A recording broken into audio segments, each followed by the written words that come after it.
This is Janine from Sigma, and today we are joined with Dr. Jonathan Spiteri, part of the team of Malta Vision 2050.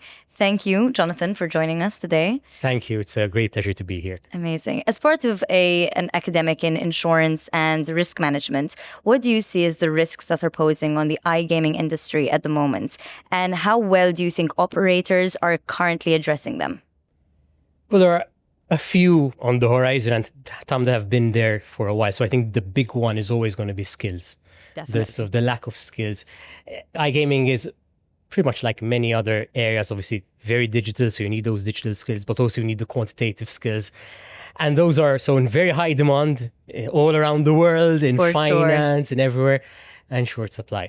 So that's a challenge. It's going to be an ongoing challenge. I know that there's a lot of work being done with academies to develop these skills. I know also, for example, that the gaming industry is reaching out to our students at university, for example. Amazing. Across very different areas. So not just, for example, business students, but also math students, statistics, operations research. Wow, getting a diverse opinions from different people who are studying different topics. And just telling them, look, if you want to apply your skills, this is an area for you. And obviously it's interesting, potentially lucrative as well. So it's an interesting area as well. I would say that is obviously a big challenge. Another one is probably competition. Nothing stands still. So you've got within the EU, there's always competition. Germany, Austria, Sweden, they've become very big areas as well for gaming. The fact that the EU has this fragmented system of licensing doesn't help. No, definitely. It can lead to some sort of protectionism. And I know a lot of Maltese operators have complained about that. I won't go into it, but they have complained about that. But I think also look beyond the EU. I know the UK is pushing heavily in this area. Isle of Man has always been there. I know an emerging area, emerging countries, for example, Nevis. Wow, okay. Which, small island, but have developed a really quick and easy way of licensing, which is very short amount of time, and also plugs into things like crypto platforms. Amazing. Yeah. Wow. So that's the challenge. You get these new jurisdictions which are perhaps more nimble, have looked at what's happened around them and saying, how can we be different? Exactly. Adapted, learned, and grew. Exactly. Ultimately. So we have to also look at that and see, we have to keep our strengths and maybe try to understand also how can we compete. Amazing. And how has the regulatory framework in Malta influenced the way that iGaming companies approach such compliance and risk management? And do you believe that maybe further reforms are yet to be set in place to help this strengthen the resilience? Yeah, so I think last few years there's been a push for example, anti-money laundering, this of the financial side, know your customer, that sort of thing. This has been very important. It's been a big part of the risk management, for sure. And really helped, I think, to solidify the reputation of the Maltese gaming industry. And I think, to be fair, even the European one in general, given it a lot of credibility, a lot more backing, a lot of more peace of mind as well for investors, that this is not this sort of a piracy type of area. You can really do the serious work being done, and it's being backed up by, as you say, risk management that's pretty much like in line with even financial services in that sort of way. Yes, definitely. But I think in recent years, especially in Malta, and I know there's been a push at the EU level, there's been a drive for more focus on responsible gaming. Yes. Right. So protection for customers, sort of early warning signals for sort of dangerous gaming habits, even suspicious betting, because obviously that's something that's emerging, and especially now with esports betting and all of that, there's even more of a drive for that. So I think that's where we're going. I know that there's been a real push, like a bit more locally. So I know there's been a lot of push locally by the Malta Gaming Authority for that, and I know they're going to continue along these lines. One thing that helps in Malta is that because we're a small country, there's a lot of collaboration between the gaming authority and the operators. There's a constant conversation going, which is very important. Yeah, in fact, they call it collaboration. So it's not even a sort of supervisory, which obviously there's always going to be that element of supervision and everything, but as much as possible, it's an open channel of communication, two ways, so that, look, this is what's expected. Let's have a discussion. Let's see where we're going. And I think it's good because, again, we looked at the investors.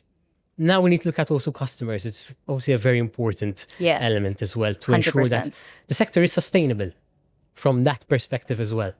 Amazing. And I mean, we spoke a bit about challenges, but now you also mentioned a bit of opportunities. What other opportunities do you think are currently viable within the iGaming industry and there's potential for them to grow, especially when it comes to innovation, technology, responsible gaming?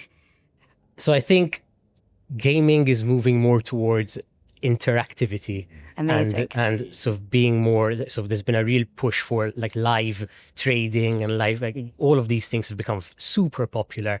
And I think it's only going to increase. And I think the technology is going to make it even better. And we've been hearing, I know people who are in this space have been hearing about the potential of VR and AR for a really long time. But I think with the improvements that are being made in sort of these VR technologies, I think that's going to really take it to another level. Yes, it's the next step. Yeah, because it's going to be very interactive. AI, obviously, as well. Going to play a crucial role for sure. I think two ways, well, probably multiple ways, but like two ways I'm seeing like right now is one is to make a more personalized gaming experience, because that's everyone's looking for a more personalized experience. Definitely. Something that, wow, I can really get on. It's based on what I want to look at. And because of all the data that we're gathering, you're going to get more instances of betting events because obviously there's more data. But also I think AI is already being successfully deployed in things like pre-warning signs for suspicious activity, but also for responsible gaming. It's already being deployed. Wow, amazing. Yeah, it's been deployed in finance, it's being deployed in the gaming sector. I think there's huge scope for that to even improve further. So AI can improve the experience when you're gaming, but also improve the sustainability aspect by improving responsible gaming. So I think that's definitely potential there. Amazing. That actually leads on to my next question, about sustainable development. And how do you think the iGaming industry will keep on developing within the next 5 to 10 years, especially where maybe academia and research can keep on further helping it when it comes to the sustainable development? Yeah, so I think sustainability is crucial for this sector. Yeah. And in all aspects. Right. So we talked about the economic side, competitiveness, making sure that even the regulatory aspect is taken care of, that it's there, it's strong, but also doesn't hinder work. That's very important. From an environmental perspective, I think it's really important. We're moving towards, obviously, so much data. So we need a lot of data centers. Data centers generate a lot of CO2 emissions. So I know part of the Malta Vision 2050 is to move towards alternative energy data centers over the coming years. I think that's going to be a very big change and a very well needed change. And it's a very important, and it will also help the sector also, and it'll help it with its resilience, because it won't be subject to shocks because of oil prices, for example. And then from the social aspect, definitely. I mean, again, we are moving towards these more interactive gaming systems, which are probably more exciting, potentially more addictive. Yes. So we need to make sure that we're taking care of them. I think there's where there's a bit of scope for collaboration with university. I think we can help with research on behavioral patterns, addictive behavior. So again, and it's interesting because I think in the past we looked at gaming as being very naturally paired up with business areas or with IT.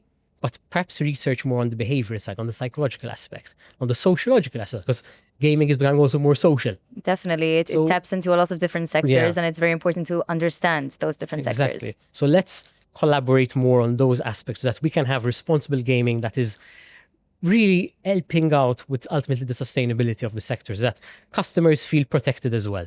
Definitely. Amazing. Thank you so much, Jonathan. This has been Dr. Janine Scerri at Sigma Media Lounge. Thank you very much.